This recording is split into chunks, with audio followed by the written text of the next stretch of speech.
Selamat malam, sahabat koi dimanapun Anda berada. Assalamualaikum warahmatullahi wabarakatuh. Salam sejahtera untuk kita semua. Kembali lagi bersama saya, M. Syah, seorang penghobi ikan, khususnya ikan koi dan ikan koki, yang sama-sama kita belajar untuk bagaimana caranya membuat ekosistem kolam kita menjadi sehat. Sahabat koi semua,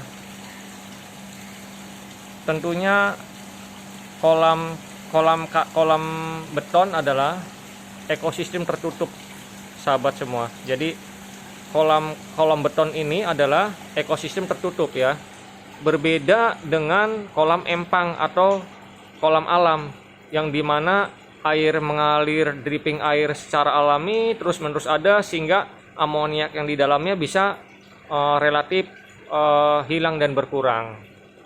Namun di kolam tertutup ini, sahabat semua, ini racun amonia ini banyak sekali terdapat di feses-feses ikan, sisa pakan yang tidak terurai, ya, feses ikan yang tidak terurai, akhirnya menjadi racun amonia. Nah, bagaimana caranya supaya pakan makanan yang bergizi yang kita berikan untuk koi ini bisa tercerna dengan baik, ikan koinya tumbuh sehat, tumbuh bulky, ya, dan airnya juga sehat serta celing. Untuk itu perlu suatu rekayasa untuk membuat kolam beton menjadi kolam yang sehat. Itu perlu satu rekayasa, teman-teman. Rekayasa di mana? Rekayasanya adalah bagaimana cara kita menghilangkan mengurai kotoran ikan, racun amonia menjadi air yang jernih dan air yang sehat. Tentunya kita butuh chamber filter. Nah, ini kalau teman-teman lihat, ini kolam saya, luasnya kurang lebih 3,2, chamber filternya kurang lebih 25-30% ya. Sahabat koi semua, chamber filter saya itu bukan chamber filter sama-sama chamber filter teman-teman juga. Hanya yang harus kita ketahui adalah bagaimana caranya kita membuat chamber kita powerful ya. Bila mana chamber filter kita powerful, maka air yang akan dikeluarkan kembali ke kolam adalah air yang jernih, bukan sekedar jernih tapi air yang sehat ya.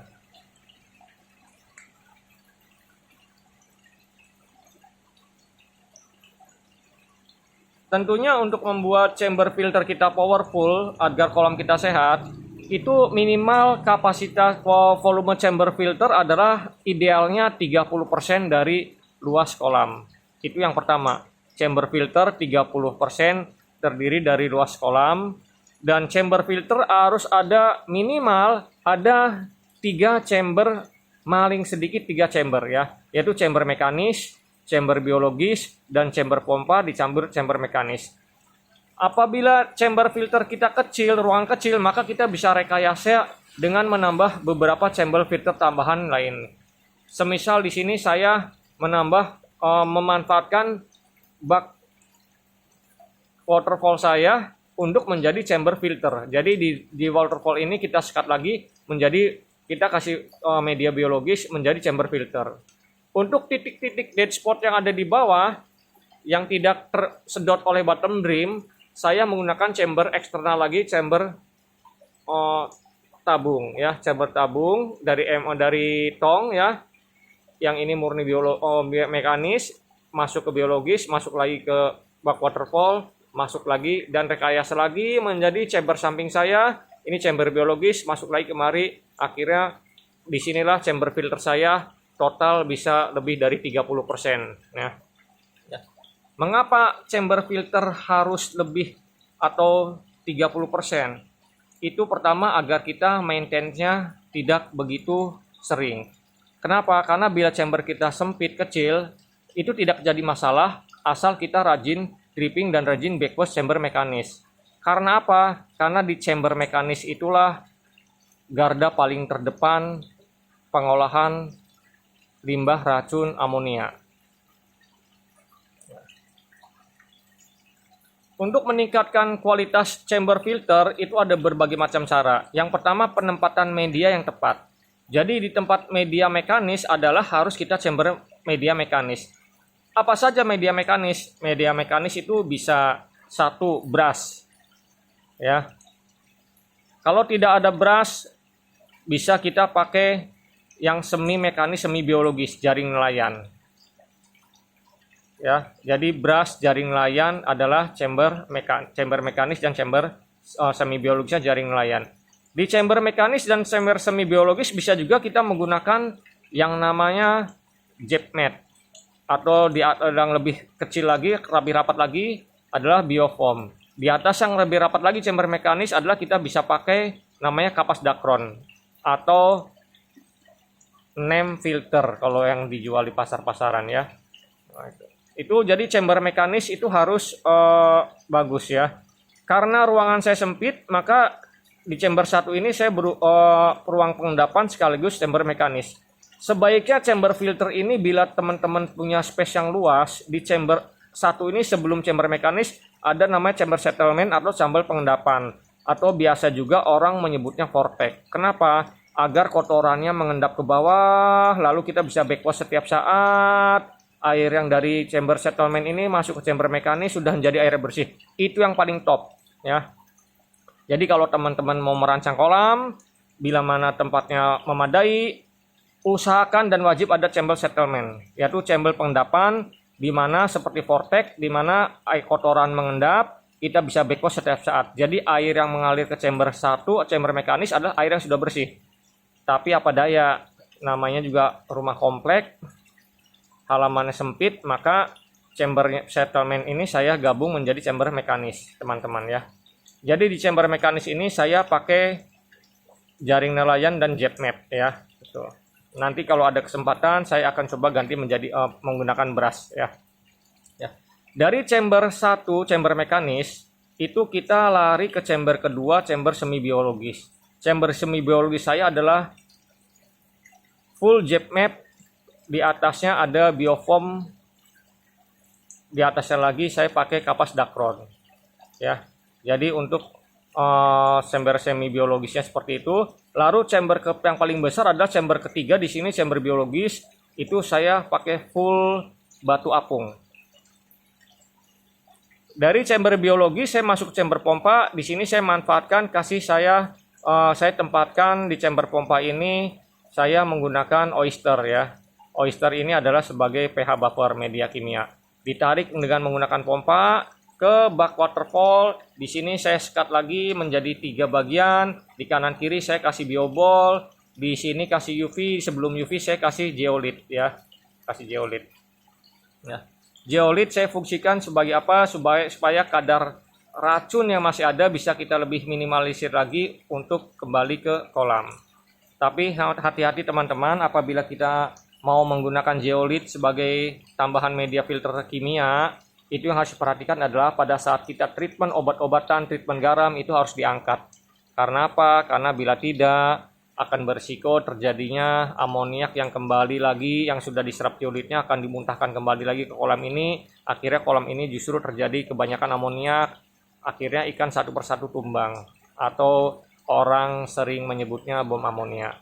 Untuk bom amonia ntar saya akan jelaskan lebih lanjut pada kesempatan lain teman-teman ya. Jadi kembali lagi ke pokok permasalahan ya. Yang tadi kita sudah ketahui, sudah tahu media-medianya ya. Media filter ini tidak baku teman-teman. Kalau teman-teman punya biobol bisa dipakai biobol ya. Hanya kalau ada compare perbandingan antara biobol dan batu apung, saya lebih memilih batu apung. Biobol itu lebih cocok untuk di baki shower teman-teman. Dimana baki shower adalah salah satu media chamber filter yang sangat bagus untuk menghasilkan oksigen dengan adanya tekanan aerasi udara yang bercampur dan menekan. Itu diperlukan salah satu media yang kuat ya, salah satunya biobol. Bila kita punya budget lebih, kita bisa menggunakan kristal bio atau momogi. Kualitas lebih mana? Lebih bagus lagi dari batu apung ya. Ada harga, ada kualitas ya. Jadi semakin mahal harga media filter, biasanya dia memiliki SSA semakin besar. SSA itu ruang space-nya bakteri itu besar ya gitu ya. Jadi volumenya itu lebih luas dia untuk menampung bakteri berkoloni ya. Jadi tapi bagi saya batu apung udah base value ya, sangat bagus sekali ya. Teman-teman punya Lavarrock boleh. Bahkan beberapa senior saya murni chamber 1 2 3-nya pakai jaring nelayan boleh ya. Yang penting satu, konsisten backwash chamber mekanis. Bila mana tidak punya chamber settlement, harus lebih rajin lagi untuk backwash chamber mekanis. Kenapa? Apabila chamber mekanisnya bobol, jebol, dalam artian kotoran padatnya itu lari ke chamber biologis, maka beban kerja biologis yang harusnya hanya mengurai amoniak menjadi nitrit dan nitrat, dia terbebankan. Apa? Akhirnya banyak kotoran berat yang akan menyumbat pori-porinya si media biologis.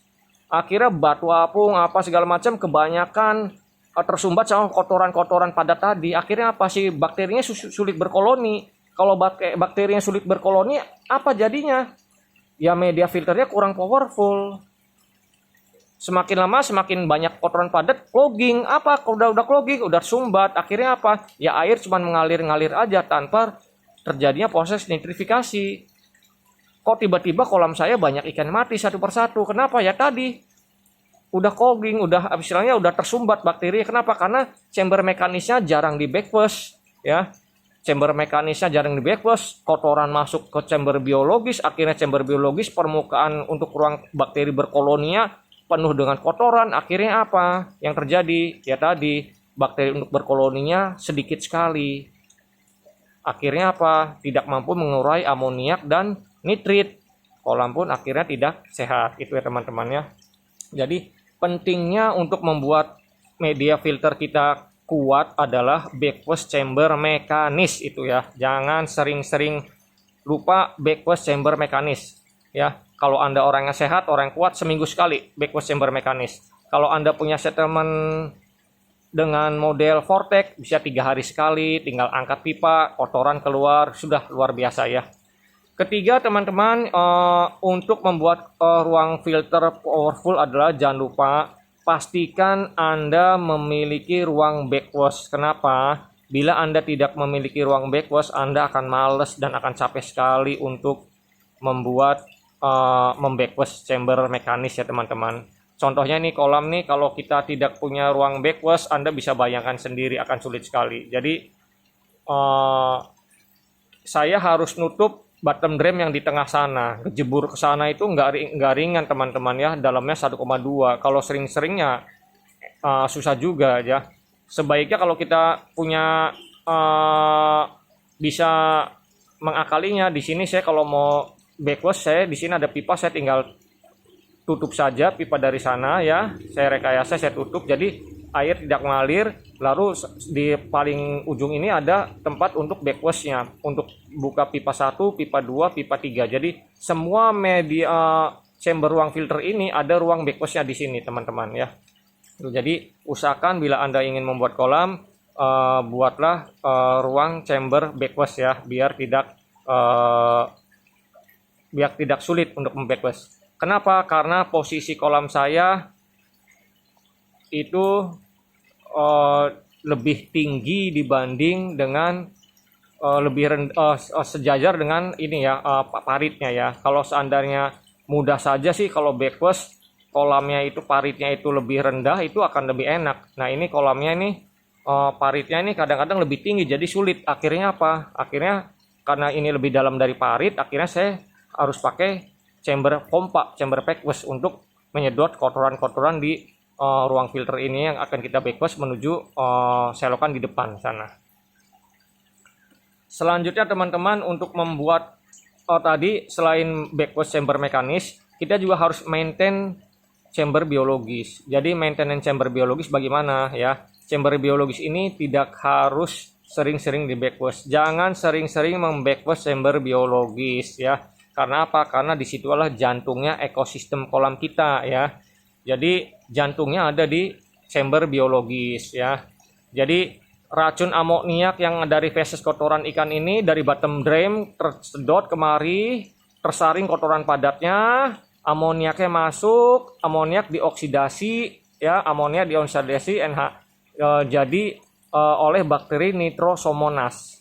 Bakteri Nitrosomonas itu menghasilkan mengoksidasi amonia menjadi nitrit. Nitrit itu masih beracun.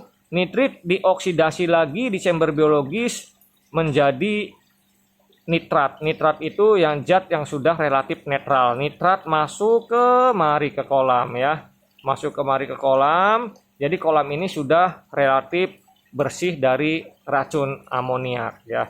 Nah, jadi di sini adalah medan perangnya bakteri untuk mengurai amoniak, teman-teman ya. Nah, supaya kuat powerful bakterinya tadi pilihlah media yang bagus ya. Semakin mahal oke lah semakin bagus ya. Semakin mahal semakin bagus. Tapi untuk best value adalah saya rekomendasi batu apung.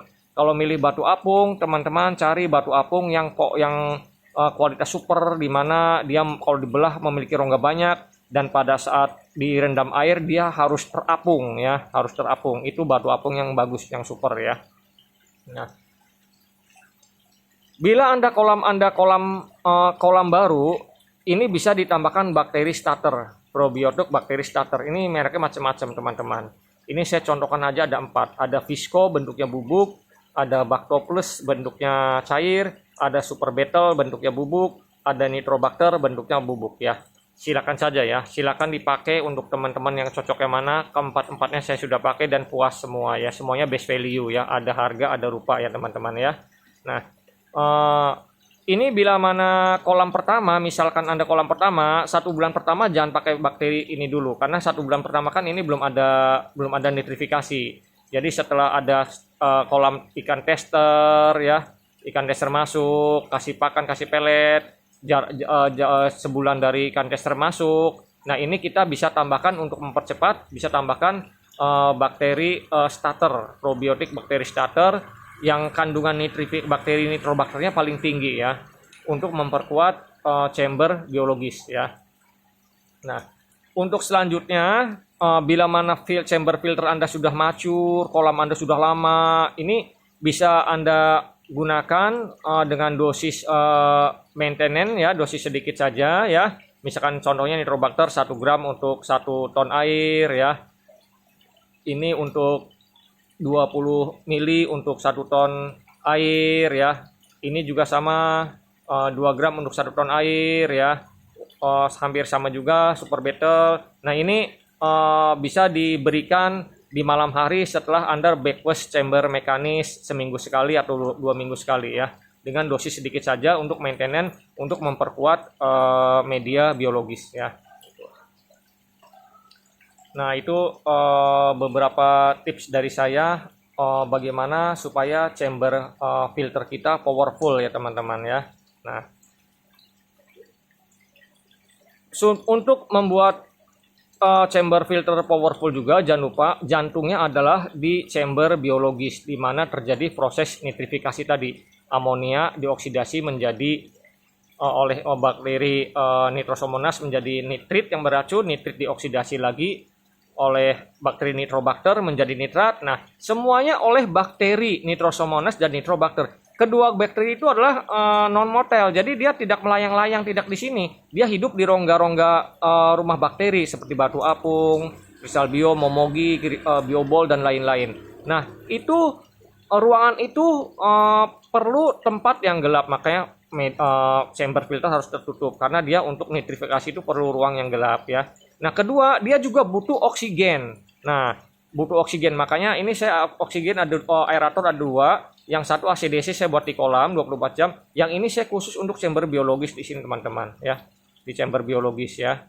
Jadi kenapa? Biar si chamber biologisnya itu powerful, bakteri nitrifikasinya kena oksigen itu dia super power kerjanya teman-teman, sehingga untuk mengurai racun amonia menjadi nitrit dan racun nitrit menjadi nitrat ini, bakterinya sudah powerful, media biologisnya sudah bagus, beban kerjanya sudah ringan karena rajin backwash ya, beban kerja ringan, media biologisnya yang sudah bagus, banyak rongga-rongga, ditambah lagi bakteri starter yang sangat oke, ditambah lagi dengan asupan tenaga oksigen. Jadi akhirnya sempurna ini bagi saya ya, walaupun tidak 100% tapi bisa menjadi pabrik nitrifikasi yang bagus di media biologis ini. Dan akhirnya kembali ke chamber pompa, air sudah sehat ya. ditarik lagi kemari, air jernih dan sehat ya. Jadi air yang bagus itu bukan air yang jernih teman-teman. Air yang celing yang bagus itu bukan yang celing atau jernih. Jadi kalau kita punya kolam, oh kolam om kok jernih, kolam apa? Ya, yang bagus adalah jernih dan sehat. Kalau air cuman jernih saja itu air aki juga jernih tapi sangat mematikan ya.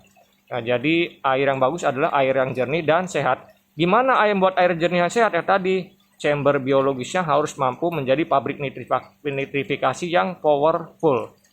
Ya, oke. Mudah-mudahan sharing dari saya bisa membantu teman-teman, sahabat koi Indonesia. Harapan saya semoga perkoian Indonesia semakin maju, ikan-ikannya semakin sehat, kolamnya celing dan sehat. Oke, selamat malam. Wabillahi taufiq wal hidayah. Wassalamualaikum warahmatullahi wabarakatuh. Salam sejahtera. Salam untuk koi, untuk persahabatan.